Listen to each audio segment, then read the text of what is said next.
Hello guys, welcome back to my channel. So this is a continuation, though I had to change, but it's actually a continuation of my last upload. Okay, I've been doing this series on my channel, yeah, about my childhood stories and everything I went through as a child. I thought to share this with you guys here on this platform because I feel a lot of people are going to learn from this. Living in Lagos was not a beautiful experience for me as a kid. There is a difference between beating, correcting, and it was pure wickedness, pure evil. I could recognize it as a child. All those things that she did to me made me stronger, okay? She would hit me. Guys, oh my God, you have no idea. You have no idea. This is not beating, as in beating because of what you did. This is beating, venting, okay, venting anger and frustration on somebody. Back then I was a very calm child. I was a very shy child, very obedient. I had no, actually, kids rebel, kids misbehave because they know how much you love them. When you know as a kid that you are not loved, there is no love, there is no how you misbehave. I'm sharing this story not because I just want to share, just to blab, to talk. I'm sharing it to pick out the lessons that you need to learn from my story, okay, right? When a child, let's take for instance, in 2025, I'm so sure, or I'm hoping, that nobody still practices this, that nobody still have the courage to give their child to somebody else.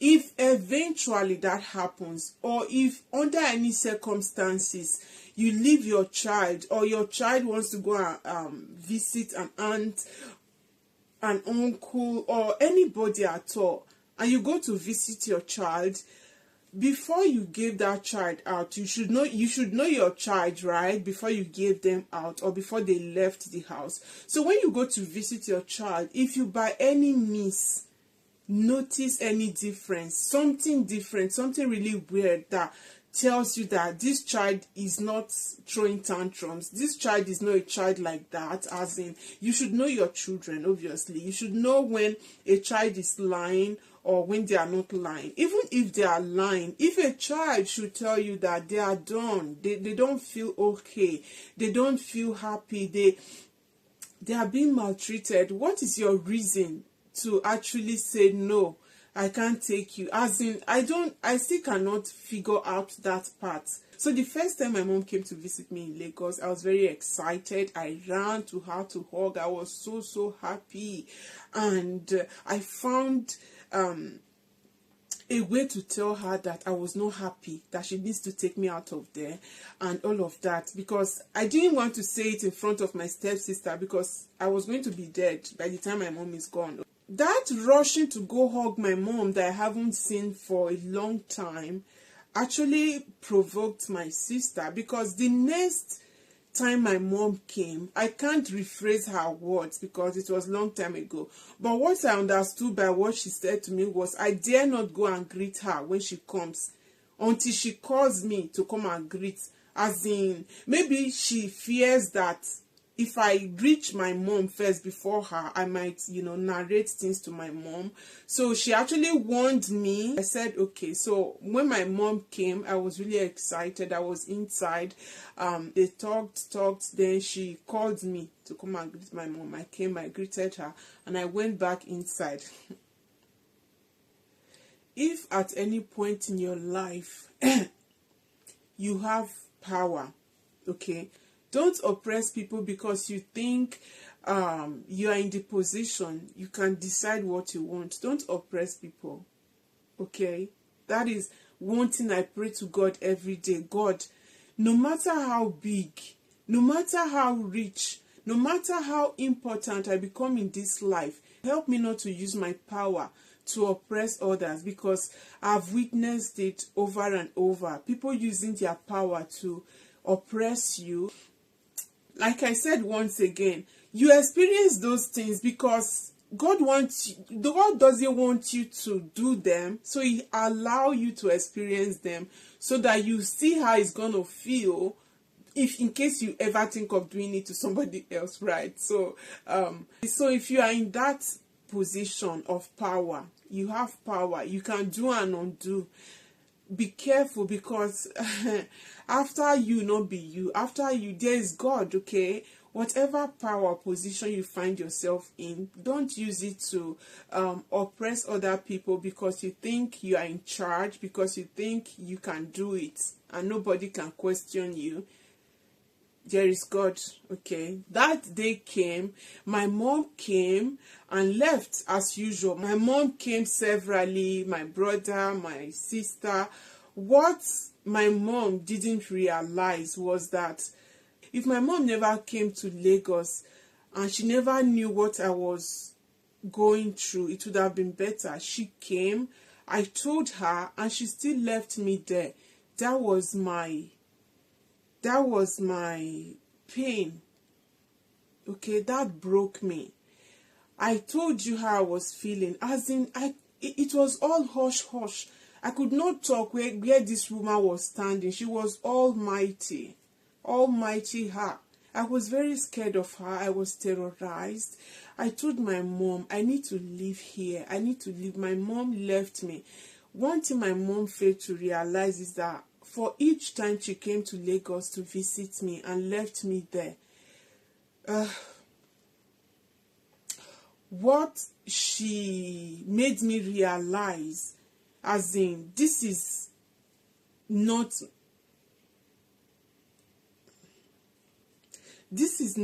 my making. Okay, what it signals to my psyche is that I'm not that important. Okay,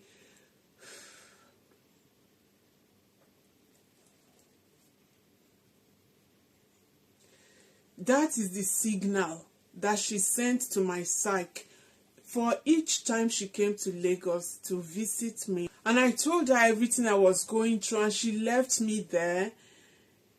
It is as in, how was I supposed to feel?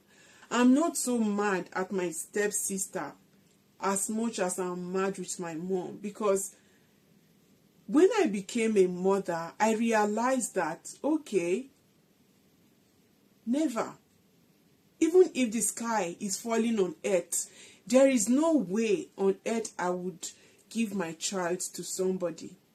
Okay, some of the things that happened to me as a child might influence some of my decisions now. I notice them. I can recognize that, okay?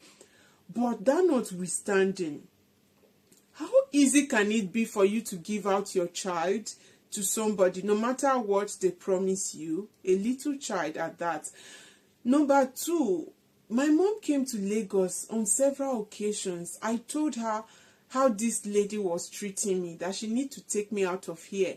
She left me. How am I supposed to feel psychologically? How am I supposed to receive that psychologically, that, okay, there's somebody treating me bad, but there's my mom that loves me so much. Let me tell her that this person is treating me bad. Maybe she'll take me away. And your mom fails in that aspect. How am I supposed to react to that as a human being that has blood? As a kid, there is no amount of explanation that will be enough for me to be able to comprehend the meaning of that. I created a lot of coping mechanism as a child, like I said to you guys. One of the things I would do was to be in my world. Okay, I said that on the last video. To be in my world, create this perfect world where everything was perfect, everything was good and rosy and all of those good stuff. And another thing I found myself doing in Lagos that was a ritual for me was when they serve me food. So I always, eat my food in my corner, right? So when I'm eating, what I normally do was I'll share the food into portions, okay? I don't think I've ever said this to anybody. When I was thinking about making this video, it came to my mind. I said, okay, yeah, let me add this. It was that this ritual I'm about to share with you guys was one of my relief. It was one of my coping mechanism. I would share my food that they've served me into portions, okay? I have 5 siblings. We are 5, okay, practically. I would share the food into 5 portions, right? After sharing the food into 5 portions, I would call my elder brother, call his name. I'll take his portion and eat it. I'll call the second. I'll call them as in senior by senior until our last born. When is my time, I call myself to, I'll eat my own part. Then I'll call the last born, eat her own part. That was something, I think, I don't know. God is wonderful. That's all I can say. I feel that right there was a way to connect with my siblings, a way not to completely forget about their existence. It was a way to, feel their presence. That was a coping mechanism of me. That was me creating a world where I still have them, that they are still close to me, right? I can see that I'm still healing, like I said to you guys. I don't want to come here and tear up in front of you guys. I still see that I'm still able to touch some nerves sharing these stories, okay? If there is any time I ever felt alone, was when I was in Lagos. And I'm going to share with you guys the result of that, what that actually did to me as a human being. So like I said, in the midst of all of this, there is always a good part as well. There is a brighter side to every ugly or bad story, right? So all of that went on. I acknowledge all of that. I'm grateful because I feared her so much. My book was my refuge, okay? I was always studying. I was a very brilliant kid. I didn't have no reason on earth not to be brilliant. Most times I was either doing chores, studying, or sometimes I went to hawk, okay? So those were my routine, okay? I would study. There was little or no time at all for play, okay? It was a serious childhood. When I got to Lagos, I was registered in Coca Primary School, and I started from primary 2. I did primary 2 in Coca Primary School, primary 3, primary 4, 5, 6, okay? Is that 5 years? Is that supposed to be 5 years? Anyways, I started and I finished primary 6, okay? Right. So I was always studying. I had no reason to come home with a poor result. I was not a spoiled child. I was very serious, focused, and matured as a kid. I would call my dad. I would call God. As a kid, I was a very strong Christian. I became because I needed refuge. I needed comfort. I needed something, someone, anything at all. As in, I needed not to feel alone. I needed somebody I can run to. So at that very tender age, I knew God, and I was always praying to him. I was always asking him, talking to him practically, okay? There were these songs I used to love to sing a lot when I was a kid. When I got to Italy, I had my kids. I had to teach my children how to sing these songs. So the songs were, Jesus loves the little children, all the children of the world, red, yellow, black, and white. There was also another one, I have a friend named Jesus, Motini Jesu Lore. Even the Yoruba version, those songs were songs that hit differently, okay, as a kid. Those were songs I would run to whenever I'm in difficulty, because I was alone. I felt alone. I felt abandoned. I felt there was this one time like that. I was chewing gum in class, right? I was chewing gum in class. The teacher saw me. She took the gum and gummed it on my head. That didn't end well. I got home. My sister beat the hell out of me. Why will you eat chewing gum in class? She actually beat me to the extent of breaking my head, and blood was gushing out. And, those were things that were normal, okay? I would cry. After crying, I would go back to what I'm doing, okay? It was normal. It's like at some point, I became so used to her beating that she even refused to beat me, because it's like she's hurting herself while hitting me. she started giving me all of this punishment that I spoke about, like pick pain, kneel down, hands up, and put heavy load on my hand. I'll be there until she's satisfied, right? I would sweat, I would shake, God, oh my goodness. That went on for years. Like I said, I started primary 2 till primary 6. I was still with her. And all of those time, my mom came. She didn't take me. I was there. So I just left myself to fate because I didn't know what to do. I didn't know how. Lagos is not close to Benin City. Or even if I need to run, I don't even know how to go about it. I was a little kid. Frightened little poor kid. Okay, so I was there. I abandoned myself to fate. Luckily for me, I had God. I'm so excited because I don't know, my relationship with God became very, very strong at that tender age. Luckily for me, my stepsister used to take us to church a lot. So those were my happiest moments, being in church, being in school, going for errands, like going for grocery. Okay, I would love those just to get myself out of the house. I was so scared of her, guys.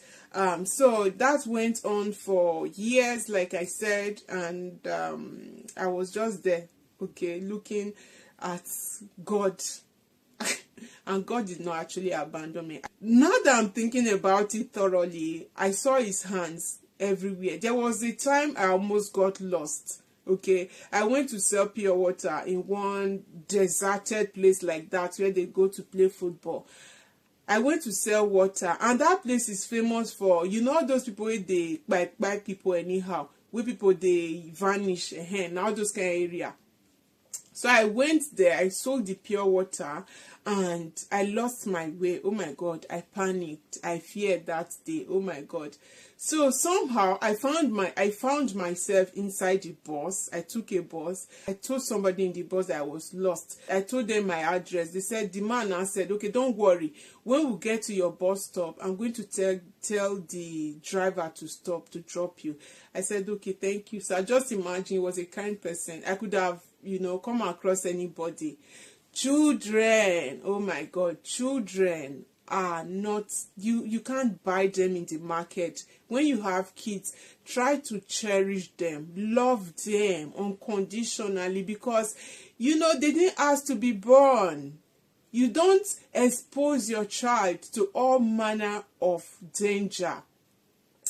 I'm so sure that God actually allowed me to go through all of that so I can be a better mom for my kids. Some situations in life are just preparing you for, something bigger. Okay, so I went through a lot of risks. Anything could have happened to me. So fast forward many years later, okay, on this fateful day, my mom came to Lagos to visit. My stepsister was not around, luckily. And I said to my mom, she's not around. You have to take me right now. We just have to run before she gets back. Lo and behold, that was exactly how I was able to run away from my stepsister's house in Lagos and ran back to Benin. My mom and myself got my things, ran back to Benin. So when everything that happened, years later, I could not speak to anybody about it. You can't speak, guys. No, that was not it. I was sexually molested too by her stepbrother, okay, as a kid. Just imagine the amount of things you are willing to allow your child go through for whatever reason. I do not know. I was sexually molested, but luckily for me, my saving grace was there was no penetration, okay, because it was a very busy compound. People were always passing. This guy practically lied on me. He bring a thing come out. Thank God. God saved me. Like I said, I was not alone. Even though at some point I was feeling like I was alone, I was not alone because God never left me. Just imagine if he had succeeded. That one go, God, even as he not succeed, that is still a dent on my soul. As in that one still they pay me for body, even though so just imagine if he had succeeded. Just imagine all of those things, okay? But I'm just going to leave it here.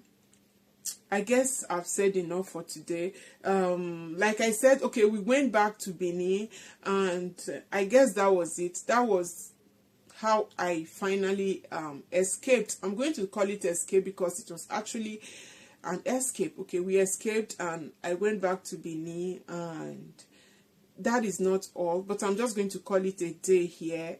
There are so many lessons you can pick from this, and I've learned personally from my story. I know it's mine, obviously. I've learned a lot thinking about so many things that happened, how not to make it happen again, how not to repeat the cycle, and all of that. So I'm work in progress. I'm still working on myself, and like I said, whatever did not break you makes you stronger. Whatever it is that you go through, don't worry.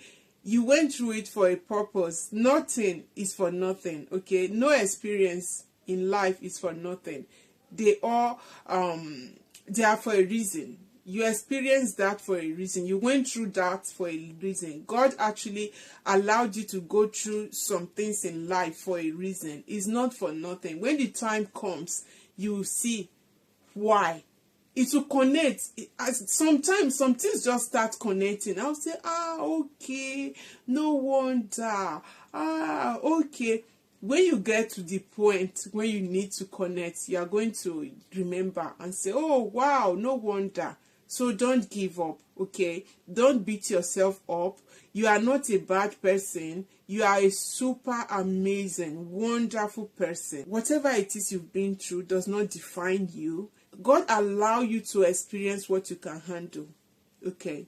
Yeah. Like I said, I don't want it to be too long. So I'm just going to be, when I feel it's long enough, I'm just going to cut and, close it, then continue later. So thank you guys so much for watching.